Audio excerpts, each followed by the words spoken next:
Hey, howdy y'all, it's Key Lime.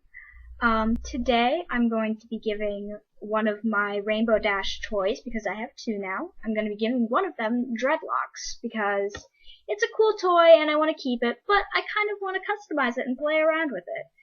So, I've already started a bit here, and I just want to give you a bit of background. First of all, I don't do this at all usually. I'm not good at customizing toys, and this is kind of an exploration as well as a tutorial, so don't take everything I say in here as an expert opinion. I'm kind of figuring this out as I go on camera. That said, I did one Dreadlock a couple days ago, and this is not a very good Dreadlock. You can tell it's like loose up here and it gets wispy. This was just me just sitting down and just dry run. And it stands up on its own. I just sat down with her and just started back combing, which is the method I'm going to use here. And, it was just to see if it would even work. You'll see I sectioned off the rest of her hair here in braids. I think it will probably make the hair more wavy and a little bit easier to dread, but also I recommend it because it's just easy to keep it in sections as you're going, so you can keep track of where each dread starts and ends. So I just want to point out here that I'm wearing my 20% Cooler customized t-shirt. Woo!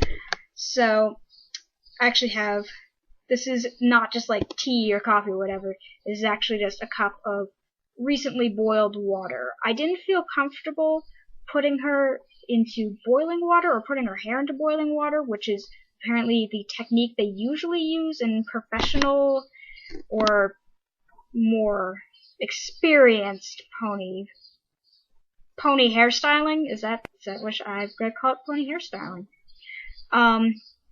But I didn't feel comfortable putting her in a boiling pot of water, so I just took a mug and some very recently boiled water and dipped her in immediately. So I've already started on this, and I have a little bit of a base here, but obviously this method takes a very long time, so this video probably won't show the entire process, just because it's very repetitive and long. What I have here is a rat-tailed fine-toothed comb. You can see it's just a regular comb that I have a million of these I use on my hair. Obviously I've cleaned this one since I used it on my hair, because I don't want dead skin cells and whatnot getting into her dreads. The method I'm going to use here is back combing, which is what they use to make dreads on people. I think there's a bunch of different methods to make dreadlocks, but I feel like this is the one that's easiest to do at home.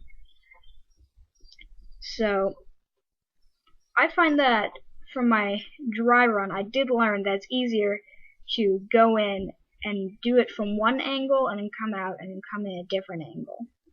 Because basically what we're doing is we're making little knots at the base.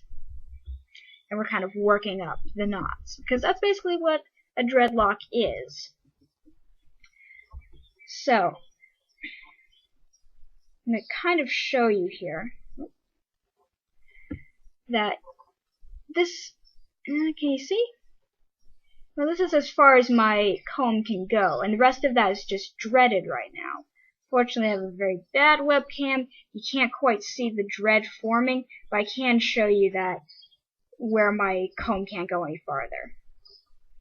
You want to do this, obviously you want to be a little bit gentle. You don't want to be, completely forcing it, but it is a kid's toy, and they are made to withstand some play, so it's okay to make a tighter dread by, pushing a little bit harder. And you'll see that as I kind of end up picking her up, and she kind of ends up rotating around. That's just probably my own bad habit. I don't know if there's any way around that, but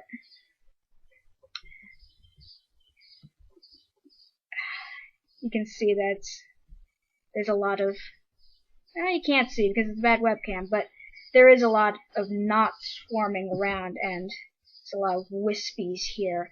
Unfortunately, I don't really know how to deal with these wispies because, well, this hair doesn't grow. And usually a lot of the methods for dealing with wispies and so forth deal with hair growing on your head, so I'm not entirely sure what to do about that.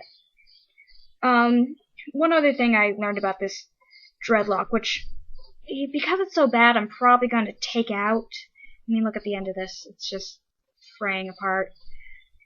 So, it's already coming out anyway. I'll probably just take it out. But it's actually going in at an angle, and a very sharp angle. I'll show you here, like this. And doing it like this. And I have no idea why that works, but it does. And if you want to make it the whole thing quicker, I recommend just doing that throughout, because for some reason that seemed to move faster. But I think doing it horizontal will add to the overall just tightness of the dread and help it hold. Alright, now what I'm going to do here is a little movie magic. I'm going to pause the video and come back when I'm closer and don't have this much of a dread. So I'll see you in 3 hours. Whoop! Movie magic again.